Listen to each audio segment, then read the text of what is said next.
The suspect did take the I-430 South exit and is now heading directly towards the second officer. Thinking fast, the officer drives his cruiser over the median in an attempt to make a blockade on the highway. 430 southbound.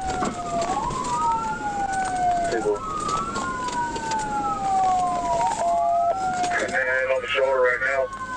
430 south, get ready to 12.